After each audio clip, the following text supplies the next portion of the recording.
Hello, and welcome to a short box from Warhammer 40k's Grim History from the Beyond. I'm Zeckthar, and this short box will be discussing the time of the Twin Emperors. Now last week I finished up the Siege of Medusa, and was at a loss for what I would do next. Moving forward, I got some ideas from our members, but before we get into that, I've been wanting to talk about this peculiar civil war that is relatively unknown, especially because it lasted some 900 years. The Nova Terra Interim, also known as the Time of the Twin Empires, was a troubled period in the Imperial history when the Imperium man fractured for a time into two warring factions during the early 35th through the early 36th millennium AD. During this period, the rebellious Council of the world of Nova Terra dismissed the authority of the High Lords of Terra and claimed separate rule over the Imperium's worlds in the Segmentum Pacificus and the galaxy's western reaches. At the same time, the Adeptus Mechanicus was also riven by religious dissension and civil war as the Moirea Schism erupted on countless Forge worlds. Now, before I get into the broader spectrum of this revolt, we must discuss what we can of the Moirea Schism. And the more I looked into it, the more I realized that this was going to have to be split into two boxes. So this week, we will center around the Moirae Schism. But don't worry, we will get to the rest of it next week. Now, the tech creed of the Forge world of Moirai was based on the prophetic wave calculations of a triad of tech mystics enshrined within Moirai's colossal data looms, who believed that they had discerned a series of predictive patterns within the microfluctuations of the Astronomicon's beacon. They believed these so-called geometric patterns contained the words of the Omnissiah, from which the skein of future history and humanity's destiny could be read. The Moirai tech priests compiled the fruits of their apocalyptic divinations within encryptic archives, copies of which quickly spread through many of the cult Mechanicus sects. These radical teachings included, among other visions of interpretations of the Emperor's will, veiled references to the future overthrow of Mars, and the fusion of the cult Mechanicus and the ecclesiarchy into a unified state religion for the Imperium. Such claims were treated, unsurprisingly, as dark sedition by the Mechanicus authorities on Mars, and civil war was quickly sparked between the traditionalists and the radical elements. One of the first casualties of the conflict was the Forge world of Moirai itself, which was reduced to cinder by the Fabricator General's rectification fleet. By this time, the schismatic creed had spread across the galaxy. Conflict between the advocates of the Moirai doctrine, Martian orthodoxy, and other opposing radical groups would continue to flare up intermittently throughout the next millennium before the schism was finally ended and its surviving adherents brought back into the cult Mechanicus' fold. Yet, at the time, the disrupted creed quickly gained influence, both within sects of the Mechanicus priesthood, as well as a number of Scutari regiments and Titan legions, causing untold harm before being transmitted even further afield to Space Marine chapters with close ties to the Adeptus Mechanicus, including the venerable Iron Hands. More about them later. Of all the battles of Moirae Schism, none were so expansive or long-lasting as the prolonged naval engagement over the nebula space fields of the Gulf of Black Shadows. Their mining wars between rival Forge worlds escalated to massive fleet battles. It is estimated that wrecks of over 10,000 ships, from mining craft to vessels of war, floated between the gas clouds. Yet, the battle was far from over, for within the floating graveyards, salvage crews continued the war for centuries, fighting each other in desperate boarding actions, each side seeking to reclaim valued technology. Entire robot manifolds were recovered by opposing sides, and reprogrammed to attack their former controllers. Another relevant campaign fought during the schism took place on the world of Gyceris, where, on a rare occurrence, the Adeptus Custodes actually intervened and crushed an army of Dark Mechanicum without mercy, deploying venerable Contemptor Dreadnought Euraxis.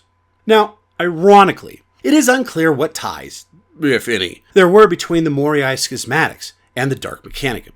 Towards the end of the schism, in the 35th millennium, a radical subsect of the Moirai creed known as the Zarcians indulged in rampant techno-heresy in the attempt to win the civil war that split the Adeptus Mechanicus. Hunted down as heretics, even by the members of their own creed, the dark adepts of the Zoroastrians were slaughtered and their malefic technologies destroyed. Now, like I said, getting back to the Iron Hands. The Moirae doctrines were quickly embraced by a significant percentage of those within the Iron Hands chapter, and championed by the infamous Omniscient mystic, Iron Father Sithol Solex, among their clan companies. Discord soon followed, and the Iron Hands rapidly approached the edge of an outright chapter civil war. Clan Raukan was notable during this time of conflict for holding staunchly to their chapter's core beliefs. Under the influence of Iron Chaplain Furnos and Iron Captain Hekan, they were one of the only clan companies to not have a single battle brother become corrupted by the pernicious Moirae doctrine. Indeed, they deployed several squadrons of Vindicators and Predators against rebellious Cataphracti forces during the Battle of Kamjada.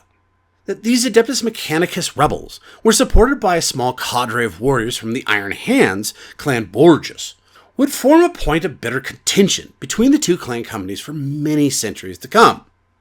Open civil war was only averted by the Iron Hands Great Clan Council's imposition of settlement. Notoriously straightforward and harsh, their solution to avoid mass bloodshed within the ranks was a simple one: exile for the minority who had embraced the dissident doctrine, and a binding treaty never to raise their hands against their former brothers, enacted by both sides. It is believed that fully a third of the Iron Hands brethren then departed, to be joined in time by a handful of other Space Marines from other Iron Hands successor chapters who share their beliefs. Although evidence exists that some, like the Red Talons, mercilessly destroyed their errant brothers over this matter, rather than suffer the dissidents to live. Yet still, this exiled faction still saw themselves as part of the Imperium and still members of the Iron Hands. Although reduced to a ragtag fleet, they swiftly set about locating and destroying enemy targets. Over time, they slowly began to increase their numbers and strength, tithing their gene seed to higher imperial authorities, and conducting their duties as if they were still part of their mother chapter. This exiled faction continued to use their iconography and pattern of the Iron Hands, from which they had been outcast, with some minor variations. They further divided themselves into 3 new clan companies to support their steady increase in numbers, and eventually outlived the schism that had given them birth. And so, matters continued until the dawning of the Age of Redemption. During this period, the newly resurgent High Lords of Terra reassembled the desperate strands of anarchy and purged what could not be saved from the Imperium. The Moirae exiles of the Iron Hands, now a separate chapter in all but name, were weighed and judged, their record examined in minute detail, as was their gene seed for unworthiness or deviance. They were found to be loyal and untainted. As a result, by an almost unique edict, the newly renamed Sons of Medusa were reorganized and ratified as an official chapter of the Adeptus Astartes within the Emperor's grace, despite protests by some within the Adeptus Mechanicus and the grave misgivings held by numerous other Space Marine chapters. Although the Sons of Medusa were born as a result of the Moirae Schism, it is unknown just how much of its teachings they still cleave to more than 5 millennia later. What is certain is that many factions of the Adeptus Mechanicus still view them with suspicion. Even their forebears, the Iron Hands, still treat them with cold civility at best. The Sons of Medusa currently maintain good relations with certain exploratory sects and have been tireless in their defense of the Imperium, which has won them praise and honor on many battlefields. One of which must be included in this box, and that is the Belwrath Crusade, which took place between 182 and 453.M48. In the year 182.M38, the mighty Belwrath Crusade was launched to liberate and dominate the area of space designated as the Lana Rifts, in the northwestern fringes of the Segmentum Pacificus, from the hands of the Xenos and heretics. This crusade, one of the largest of its kinds in centuries, was conducted by well over 25 million levied Astra Militarum troops, with unknown numbers of pilgrims and hangers-on swept up in their wake. The crusade was further augmented by 2 Titan legions and 8 Space Marine chapters at various times, with the Sons of Medusa being the most active. Within 50 standard years of its inception, the crusade began to falter, and it was at this time that the Sons of Medusa would win the greatest victory of the crusade against the twisted alien race, the Imperium named as the Helgramites. These foul anthropod creatures possessed occult-infused weaponry capable of flooding the void around their worlds with etheric fire, and although their physical forms were decayed and frail, they rode to battle on the backs of howling biomechanical monstrosities, whose barbed pincers could slash through tank armor with ease. With Belrath's crusade salient routed, and the horrific Xenos harrowing the retreating Imperial forces, the full might of the Sons of Medusa circumvented the aliens' attack fleets and conducted a perilous counterattack, cutting behind the aliens' battle lines and striking like a spear thrust to the heart of their nemesis at the star system code-named Wormgyre. Using the arcane science of their exploratory magi allies, the chapter's fleet had modified their vessels' warp drives to help repel the etheric fire that shielded Wormgyre, providing them with a measure of defense for a time, and so were able to catch their enemy complacent behind their burning skies. Knowing the time was short, the Sons of Medusa plunged directly into a headlong attack with the whole gathering might of their chapter.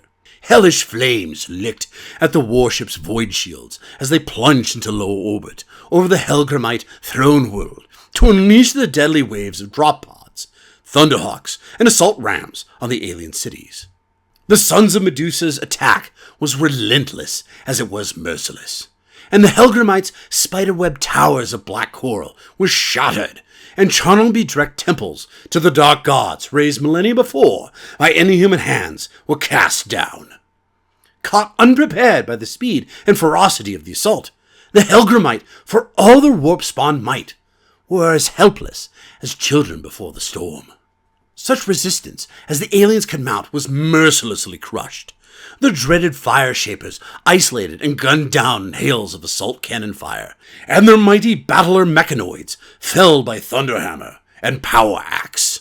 It is said afterwards that the Sons of Medusa killed and killed again, methodically and coldly destroying the creatures, firing until the promethium in their flamers was exhausted and their last bolt shells spent. Still, they went on killing, first with combat knife and chainsword, and then, when they dulled and failed, with anything they could find to wield, be it rock or fist. In fact, many battle brothers were reduced to pulverizing their enemies with their armored fists and tearing the shrieking, panicked creatures apart with their bare hands. The onslaught carried on until the rubble of the alien temple cities was painted with the Helgramites' pale ichors, and half their world had been smashed into ruin. Only then did the Sons of Medusa withdraw. With the death of Wormgyre, the Sons of Medusa had torn the heart from the enemy, both militarily and spiritually, and the Helgramites' resistance to the crusade collapsed, their will to war broken at a single stroke. In a handful of Terran years, they were no more, a once proud alien race reduced to ash and ruins, with a few scattered refugees hurling themselves into the mercy of the deep void to escape the wrath of humanity. Within a standard century, a great swath of the Lanai Rifts was brought under Imperial dominion, and the Sons of Medusa entered the mythology of the new sector's inhabitants, whispered of in the old tales as the Emerald Death, that fell from the stars to punish the God Emperor's foes. Such is the stuff of legends. But on a more historical note, in the late 39th millennium, the Sons of Medusa established a series of fortified void stations on asteroids in the abandoned mining system of Tullus to serve as a more permanent facility for their fleet-based chapter, constructing secure armories, gene seed banks, and forges deep within the ferrous asteroid masses. Ironically, the Tullus system is but a single solar day under warp from the now dead world of Moirai. Well, that's all I got for this week. Join us next week as we pick up with what else happened in the time of the Twin Emperors. If you enjoyed this, feel free to like, follow, comment, and of course, subscribe. Have a great day. And as always, until next time, this is Zeckthar, signing off.